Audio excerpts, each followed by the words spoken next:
This one's quick and easy because if it says the equation is y equals -2, that means every point has a y value of -2. So something comma -2, something else comma -2. So let's pick a couple of points.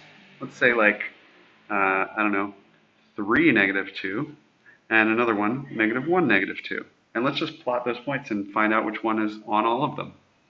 Okay, so where's 3 comma -2? Let's see.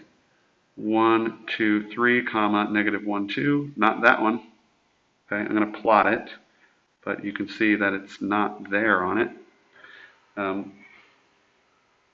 And let's plot another one. Let's see. 3 comma -2 right there. I mean, it's the same place for all of them, so I'll just put that same point there for all of them. 3 comma -2, there it is on there.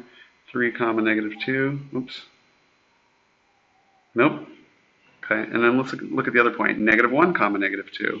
-1 -2, nope. -1 -2, nope. -1 -2, nope. -1 -2, yes. Okay, this is a horizontal line. Every point on that line has a y coordinate of -2.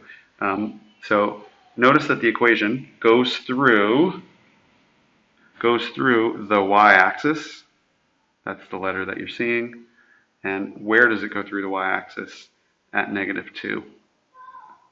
So if you see and need to graph y equals -2, just say I need to draw a line that goes through the y-axis, because that's the variable. And where does it have to go through the y-axis? At -2.